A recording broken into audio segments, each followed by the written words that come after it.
అమరలింగేశ్వరాలయం విశేషాలు తెలుసుకుందాము. కృష్ణానదిలో స్నానం. అమరేశ్వరుని దర్శనం మోక్షదాయకం అన్నారు పెద్దలు. తెలుగు నేల మీద ఉన్న పంచారామాలలో ప్రథమమైనదిగా భావించే అమరేశ్వర స్వామి ఆలయం మన ఆంధ్రప్రదేశ్లోని గుంటూరు జిల్లా కృష్ణానది ఒడ్డున వందల ఏళ్లుగా పూజలు అందుకుంటున్నది. ఇక్కడ వెలసిన బాల చాముండిక సమేత అమరేశ్వర స్వామిని దర్శించి తరించటానికి భక్తజనం నిత్యం అమరావతిని సందర్శిస్తుంటారు. శ్రీశైలానికి ఈశాన్య భాగాన కృష్ణానది దక్షిణపు గట్టున ఉన్న ఈ క్షేత్రం దేవతలు, గంధర్వులు, ఋషులు సేవించిన మహిమగల క్షేత్రంగా భక్తులు భావిస్తారు. ఆలయ చరిత్ర. దేవాలయంలో గల వివిధ శాసనాలు ద్వారా అమరేశ్వరుణ్ణి క్రీస్తు పూర్వం 500 సంవత్సరాల నుంచి వివిధ రాజవంశీయులు సేవించినట్లు తెలుస్తుంది. ప్రధానంగా పల్లవ, రెడ్డి, కోటకేతు రాజులు అమరేశ్వరుని సేవించినట్లు చరిత్ర చెబుతోంది. శ్రీకృష్ణదేవరాయలు అమరేశ్వరుని దర్శించి తులాభారం తూగినట్లు, బ్రాహ్మణులకు దానాలిచ్చినట్లు ఆధారాలున్నాయి. అలాగే 18వ శతాబ్దంలో చింతపల్లిని రాజధానిగా చేసుకుని దక్షిణాంధ్రదేశాన్ని పరిపాలించిన రాజా వాసిరెడ్డి వెంకటాద్రినాయుడు ఆలయాన్ని పునరుద్ధరించి 3 ప్రాకారాలతో 101 లింగాలను ప్రతిష్ఠించారు. నేటికీ రాజా వాసిరెడ్డి వెంకటాద్రినాయుడు వంశీకులే అనువంశిక ధర్మకర్తలుగా స్వామివారి కైంకర్యాలు నిర్వహిస్తున్నారు. అమరావతి క్షేత్రం హరిహర క్షేత్రంగా కూడా పిలువబడుతుంది. ఆలయంలో వేంచేసి ఉన్న వేణుగోపాల స్వామి క్షేత్రపాలకునిగా విరాజిల్లుతూ శివకేశవులకు భేదం లేదని చాటుతున్నాడు. ఆలయ పురాణం. తారకాసురుని వధ. పూర్వం తారకాసురుడనే రాక్షసుడు దేవదానవులు క్షీరసాగరాన్ని మథించినప్పుడు ఉద్భవించిన అమృతలింగాన్ని అపహరించి తన కంఠాన ధరించి మహాపరాక్రమవంతుడయ్యాడు. తర్వాత అతడి ఆగడాలు శృతిమించి దేవేంద్రునికి తన పదవి పోతుందేమోననే భయం పట్టుకుంది. దాంతో పరమ శివుణ్ణి ఆశ్రయించగా శివుడు తన కుమారుడైన కుమారస్వామిని సకల సైన్య సమేతుడిగా వెళ్లి తారకాసురుణ్ణి వధించమని ఆదేశించాడు. అయితే ఎన్ని అస్త్రాలు వేసినా తారకాసుడు చనిపోలేదు. ఇందుకు కారణం అతడి మెడలో ఉన్న అమృతలింగమే అని గ్రహించిన కుమారస్వామి తన శక్తిఘాతంతో ఆ అమృతలింగాన్ని ఛేదించగా అది 5 ముక్కలుగా 5 ప్రాంతాలలో పడింది. మొదటి ముక్క పడిన ప్రాంతమే అమరారామం.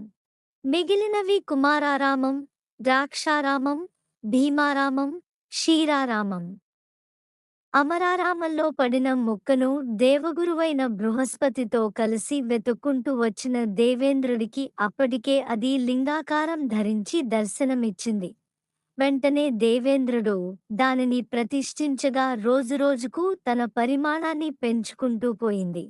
నువ్వు ఎంత పెరిగితే నేను అంత పెద్ద గుడిని కడతాను అని దేవేంద్రుడు మొదట బీరాలు పోయినా తర్వాత పెరుగుతున్న లింగాన్ని చూసి భయపడి శరణు కోరడంతో శివుడు తన పెంపుదలను చాలించాడని కథనం.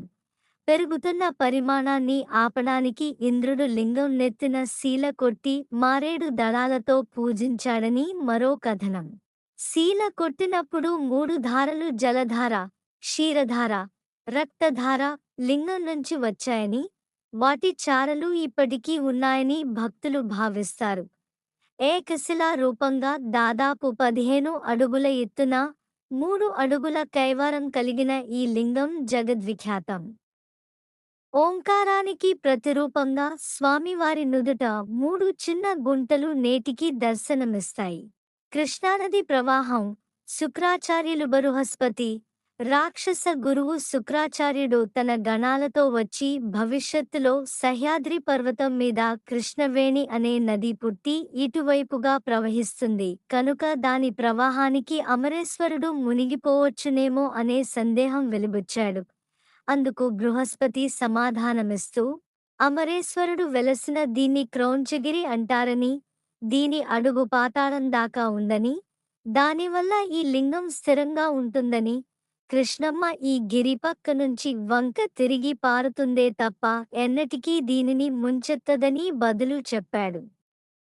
దీనికి ఆధారంగా ఇప్పటికీ కృష్ణానది ఈ క్షేత్రాన్ని ఆనుకుని ప్రవహిస్తూ ఉంది. అమరలింగేశ్వరాలయ ప్రాముఖ్యత ద్వాపర యుగం చివరిలో 5053 సంవత్సరాల క్రితం మరియు కలియుగ ప్రారంభంలో సౌనకాది మహర్షి నారదుడిని మోక్షానికి ఉత్తమమైన మార్గాన్ని కోరినట్లు స్కాంద పురాణం పేర్కొంది. నారదుడు సౌనకాది మహర్షిని కృష్ణానదిలో రోజూ స్నానం చేసి కృష్ణుడు సృష్టించిన నది ఒడ్డున అమరేశ్వరుణ్ణి దర్శిస్తూ నివసించమని సలహా ఇచ్చాడు. నారద మహర్షి సౌనకాది అమరేశ్వర ఆలయ కథను చెప్పాడు. తన భక్తులకు కోరికలు తీర్చడానికి శివుడు ఇక్కడ లింగం రూపంలో వెలిశాడని చెప్పాడు. అలాగే కృష్ణానదిలో స్నానం చేసి ఇక్కడి ఆలయంలోని అమరేశ్వరుడిని పూజించిన వారికి పాపాలు తొలగిపోతాయని చెప్పారు. ఈ ప్రదేశంలో 3 రోజుల పాటు ఉండి భక్తి శ్రద్ధలతో శివపూజ చేసిన భక్తులు శివలోకాన్ని పొందుతారన్నారు.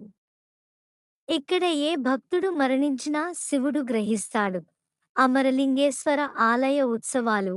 ఈ ఆలయం మహాబహుళ దశమి, నవరాత్రి మరియు కళ్యాణ ఉత్సవాలలో వచ్చే మహాశివరాత్రిని జరుపుకుంటుంది. అమరావతి కృష్ణా నది ప్రవహిస్తున్న ఒక పవిత్ర ప్రదేశంగా ఉంది మరియు ఇది పవిత్రమైన ప్రార్థనా స్థలంగా ప్రసిద్ధి చెందింది.